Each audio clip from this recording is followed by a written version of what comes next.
All the shorties in the club, let me see you just back it up, drop it down, let me see you just get low, scrub the ground, let me see you just push it up, let me see you just wobble, baby, wobble, baby, wobble, baby, wobble, yeah, wobble, baby, wobble, baby, wobble, baby, wobble, yeah, wobble, baby, wobble, baby, wobble, baby, wobble, yeah, wobble, baby, wobble, baby, wobble, baby, wobble, yeah.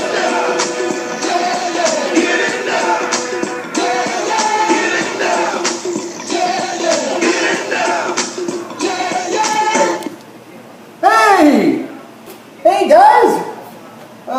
Yeah, that's enough of that. Yeah, I'm Rowdy. Hope you like that little intro there from the wobble. If you don't know the wobble, it's pretty awesome. You should try it sometime. It makes you feel real good. And I feel real good after this week. Woo! We had a lot of crazy stuff going on, guys. I mean, come on, let's get pumped up. Things are just getting crazy around here. I mean, we have a team that's 7-0, and that team, I'll get to that team in a second. We have a team that's 7-0, we have a team that's 0-7. We have a division that's completely open, guys. The division is completely open. I mean, my head wants to explode with so much stuff that's going on. So let's go ahead and get started. Okay, so we're going to go ahead and start with the game of the week this week, and that was between White People for Peace and... Okay, let me address this for a second. You know, I'm just completely sick and tired of the Cox winning. It's just ridiculous. You know what? I refuse to even say their name anymore. That's right. I refuse to say their name. In fact, from now on, I'm referring to the Cox as Voldemort. Why? Well, because then I don't have to say their name. I don't have to think about them. I'll probably still think about them a little bit. But you know what? I'm doing it right here, right now. I'm not calling them that anymore. I'm calling them Voldemort. So anyways, Voldemort faced off against White People for Peace. God, that feels great.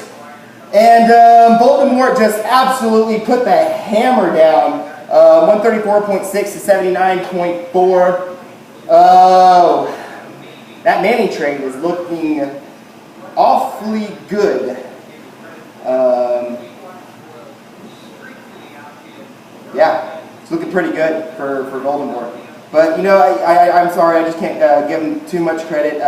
You know, White People for Peace have Roddy White and Ronnie Hillman. Roddy White had 16 points. Hillman had 22.3, both on the bench. But if it makes you feel any better, White People for Peace, you still would have lost. So, I mean, that's kind of bittersweet knowing that you still would have lost. I mean, you're facing Voldemort. I mean, not very many people have defeated Voldemort. So just keep that in mind. Don't get down on yourself yet. Yeah, and by the way, Voldemort, that was a pretty clever little trick that you guys tried to play on Rowdy this weekend. I didn't like it. You know, I'm actually kind of happy because I'd be very disappointed if the experience gave away 4 second-round picks and Andre Johnson for Dez. That would just be ridiculous. It wouldn't even make any sense. I mean, let's face it, Dez is kind of actually being a team player, actually only making catches when he has to. He did great this week, but, you know, with Terrence Williams out there and apparently Escobar, freaking Escobar, you know, like, I don't know. Anyways, we're going to go ahead and just go and move on to the best team, which there's kind of two in this situation. We only had 2 teams over 100 points this week, and that was Voldemort, of course, and the Rowdys. I mean, geez, whoa, I know, I'm shocked too, don't know, wow, pretty awesome. But the Rowdys just smashed something offensive this week, scoring 121 points. Golden Tate was golden. Probably going to be the Rowdys' little golden boy if he can keep it up, especially with Megatron out. You know, it's just looking really great for Golden Tate. Robo, woo! Robo! Yeah, Robo! Jeez, wow! Not only is this awesome as a Cowboys fan, but it's awesome for my fantasy team because he went off for 27.5 points. A lot of people were hating on me for picking Dan Bailey so early, but that's actually looking out to be very valuable too. You know, it's incredible. I'm just trying not to fill my team up with Cowboys because then I'm going to be like the United States of Tom Brady. And then what do I do on a bye week? I mean, what is that guy going to do? I don't even know. Anyways, Rowdys, they win. They're now tied in the division with the Bad Boys. Rowdys are 3-0 against division rivals, guys. So the Rowdys play Fro next week. Huge game. Fro, look out, we're coming for you, but it could definitely be an upset. You know, everything's up in the air this year. This is just the craziest fantasy football year of all time. I don't even know what's going on. Yeah, and you know what looked great about the Rowdys is that Bradshaw trade worked out great. Thanks Legos and Pop. I mean, dang it. United States of Tom Brady. Sorry. Anyways, like I said, we're playing Fro next week. That should be a pretty great game. Speaking of Fro, I mean, who cares? Fro beat the Experience 83.4 to the Experience's 64.6, but that's really no surprise. The Experience is already just giving stuff away and getting draft picks. I mean, it's going to be the draft of the Experience next year, and that sounds interesting in itself. But that's okay, because he'll be drafting, and we'll all be, you know, taking shots or something. I don't know. I'm just throwing that out there. You can take it, leave it, throw it back out. I don't really care what you do. I'll be probably taking shots.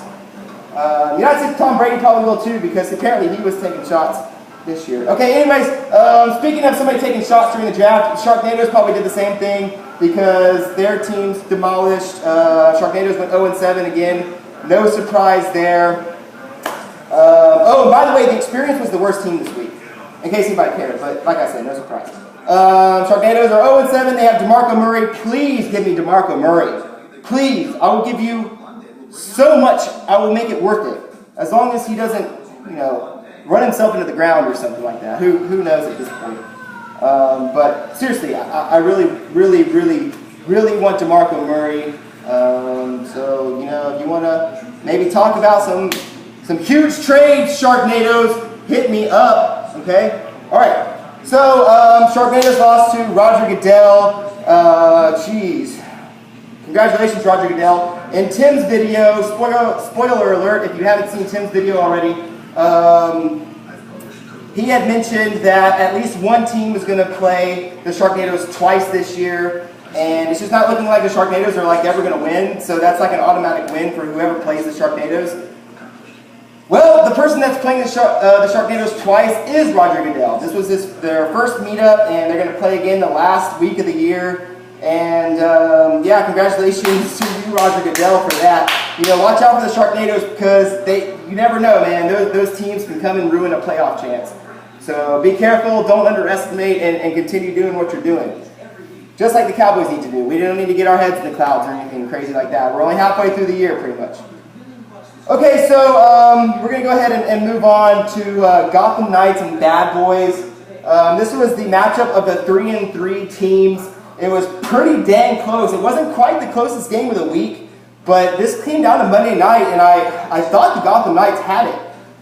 It was pretty dang close.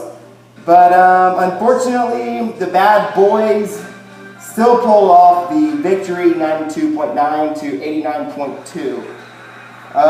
Going on to the closest game of the week, that was between the Isotopes and Legos and Popsicles. Dang it. I mean, United States of Tom Brady. Sorry, I don't know why.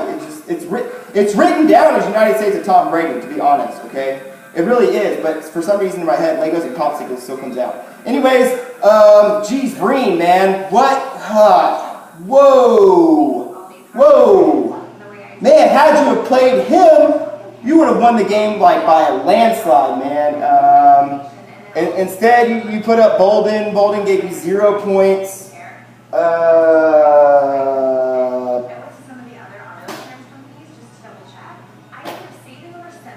Yeah, I don't. But then on the other side, I mean, Isotopes had a horrible week. I'm not sure if this is the worst week they've had, but if it's not, it's got to be pretty dang close. Justin Hunter, whatever, I don't know say about that. The Seahawks defense put up 0. At least you didn't get negative because, God, Lord knows if it was negative, it would just be mass chaos. I mean, that's ridiculous. Why is that rule ever in place to get negative points on defense? That's just, come on, that's just ridiculous. I guess we're going to vote on it at the winter drinkings. We all know how that vote's going to go, if you're smart. Anyways, Isotopes literally ate their words last week talking about United States of Tom Brady. See, I got it right that time. You know, that may have saved them this week, because if they maybe talked a little bit more shit with karma being, you know, involved a little bit there, you know, he could have lost. He definitely could have lost, and that would have been a huge loss. But it would have been a huge win for United States of Tom Brady. See, I did it again right. That's pretty awesome. So, United States of Tom Brady, hey, I did it again. Whoa. They're 50-50. I just, it's like New England Patriots have to have a huge week, you know, for you to do well. I mean, even like the players that you have from New England on there just aren't really performing. I'm sorry, I just don't. Sometimes it works and sometimes it doesn't, but I guess that's okay if you want to be 8-8. Okay? I mean, I said it. I said it, you know. I mean, who knows? Prove me wrong, you know. Who knows? What are you going to do on a bye week? Just wondering. Can you post something about your plans on a bye week, or mass text, or shoot out an email and be like, hey guys, I plan on, you know, taking a loss this week. Anybody want to do some trades? Speaking of trade, thanks again for Bradshaw. I really appreciate that. That was pretty solid for me. So, anyways, we do have the standings here. Yeah, it's pretty interesting. You have the Musers division. Voldemort is 7-0. The Isotopes are 6-1. Roger Goodell 4-3. Looking good, looking good. White People for Peace 4-3. Okay. Experience 2-5. Sharknadoes obviously are 0-7. So in the same division, you have a team that's 7-0 and 0-7. So that's a pretty wide spread there. If somebody could just beat Voldemort, that would be great. Okay. I mean, it sucks for whoever has to play Voldemort twice. At this point, jeez, ridiculous. It seems like Voldemort and the Isotopes are kind of running away with that division.